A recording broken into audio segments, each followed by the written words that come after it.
Hello everybody, welcome back to my YouTube channel PB30 Canadians.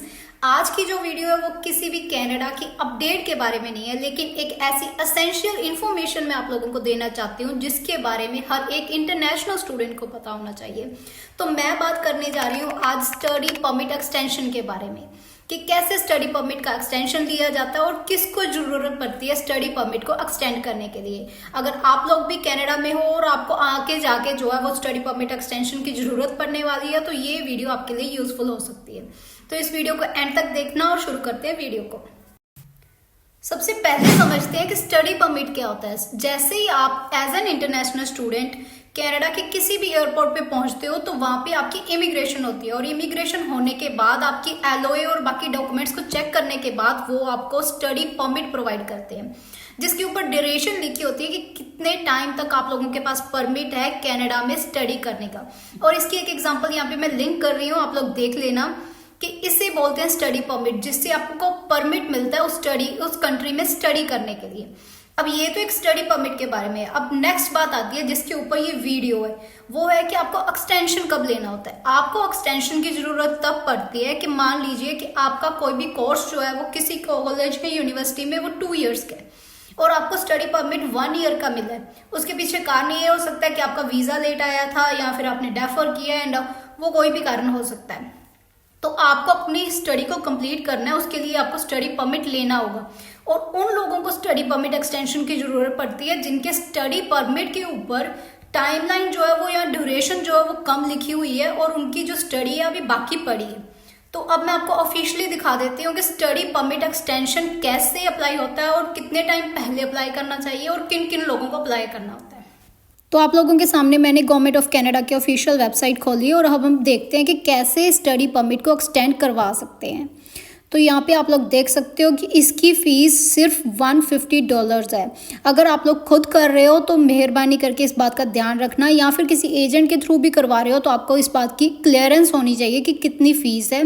वैसे तो इसका processing time बोला जाता है 67 डेज़, बट यहाँ पे लिखा हुआ है कि 30 days before you must apply for study permit extension. लेकिन मैं कहूँगी कि जैसे आपको पता है कि आपका मान लीजिए कि आपका सितंबर में जो स्टडी परमिट है वो ख़त्म हो रहा है और इस टाइम पे जुलाई चल रहा है, तो आपको अप्लाई कर देना चाहिए अपने स्टडी परमिट एक्सटेंशन के लिए फॉर योर सेफ साइड।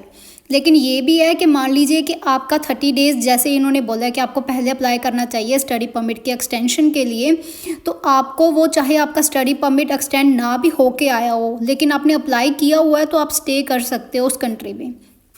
तो अगली बात आती है कि जब आप लोग अप्लाई करते हो स्टडी परमिट एक्सटेंशन के लिए तो आपको उस टाइम पे सिर्फ इतनी बात का ध्यान देना चाहिए कि जितनी आपकी स्टडी है उससे 90 डेज़ प्लस एक्सटेंड करवाना चाहिए। और एक और बात आपको मैं बता दूं कि 30 जनवरी 24 के बाद अगर आप लोग अपना स्टडी परमिट एक्सटेंड करवा रहे हो तो सिर्फ और सिर्फ IMM 5709 वाले फॉर्म के थ्रू ही एक्सटेंशन मिलेगा।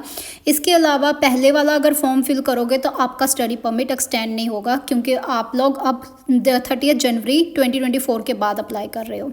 तो यहाँ पे आपको करना क्या है कि आपके पास सबसे जो मस्ट चीज़ है वो है आपकी GC की।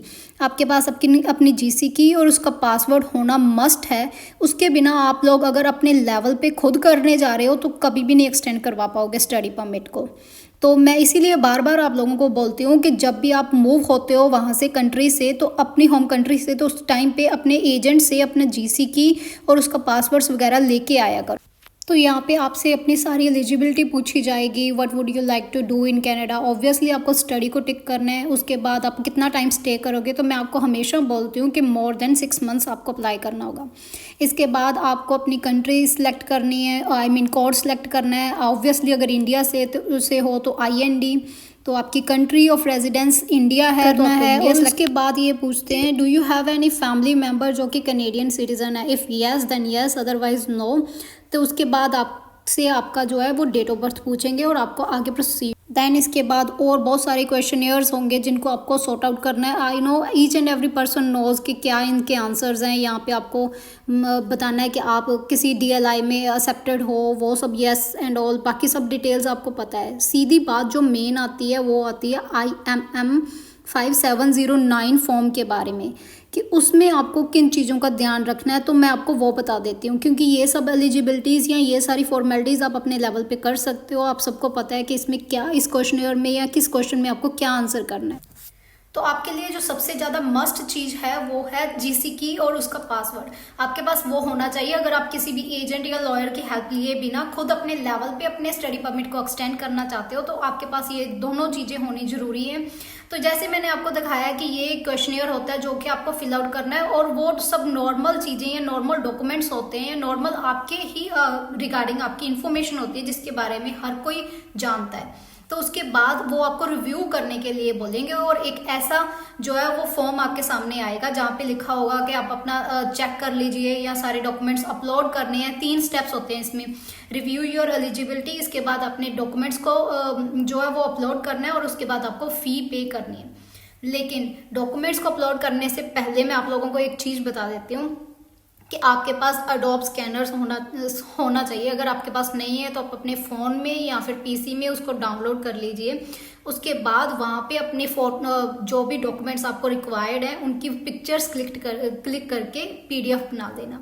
एंड सिमिलरली IMM 5709 जो फॉर्म है वो भी ऐसे ओपन नहीं होगा, उसके लिए भी आपके पास एडोब स्कैनर या फिर माइक्रोसॉफ्ट का ऐप होना जरूरी है। उसके अलावा जो है वो अगर आप अपने लेवल पे करना चाहते हो तो वो नहीं हो सकता।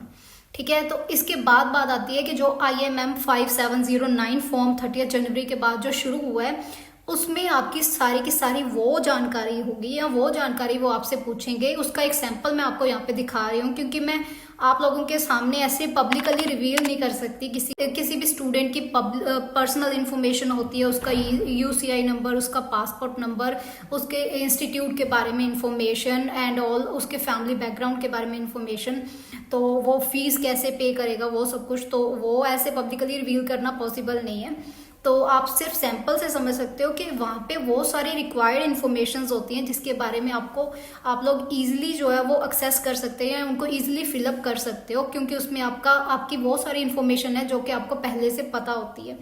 तो मुझे नहीं लगता कि ये इतना ज़्यादा प्रॉब्लमेटिक है। लेकिन जो क्वेश्चंस मुझे बार बार आ रहे थे कि आपको कितना टाइम पहले करना चाहिए, ऑफिशियली होता है कि आपको 30 डेज बिफोर जो है वो अप्लाई कर देना चाहिए अपना स्टडी परमिट।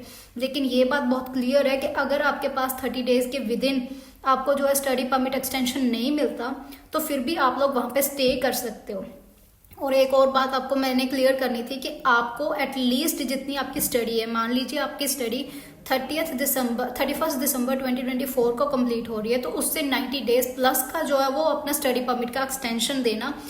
जी, ये जो 90 डेज होते हैं ना, ये आपके लिए हेल्पफुल होते हैं। अगर आपको वर्क परमिट नहीं लेना तो आप अपनी कंट्री मूव हो सकते हो, तो या फिर अगर आपको वर्क परमिट लेना है तो आपको एटलीस्ट जो है वो 90 डेज मिल जाएंगे जिसको आप यूज कर सकते हो, यूटिलाइज कर सकते हो अपने वर्क परमिट के लिए अप्लाई करने के लिए। तो ये वो इन्फॉर्मेशन थी जो मैं आप लोगों के साथ शेयर करना चाहती थी, क्योंकि बहुत सारे लोगों के DMs आ रहे थे। अगर अभी भी आप लोगों के माइंड में कोई भी तरह का डाउट है कि कैसे आपको हेल्प की ज़रूरत है, तो आप लोग मुझे इंस्टाग्राम पे DM कर सकते हो या फिर टेलीग्राम पे मुझे विजिट कर सकते हो। इसके बिना इस वीडियो के नीचे भी आप कमेंट कर सकते हो। I will try my best कि मैं आपकी हेल्प कर सकूँ, क्योंकि ज़रूरी नहीं है कि हर चीज़ के लिए आप लोग जो है वो एजेंट या फिर लॉयर्स के ऊपर ही डिपेंड करो। आप अपने लेवल पे जो काम करना चाहते हो उसको कर सकते हो। सो आई होप आप लोगों की हेल्प होगी कि कैसे स्टडी परमिट को एक्सटेंड करते हैं। तो इस वीडियो को शेयर जरूर करना जिन लोगों को इस टाइम पे ज़रूरत है स्टडी परमिट को एक्सटेंड कराने की, या फिर जो लोग इस टाइम पे कनाडा मूव हो रहे हैं। Thank you.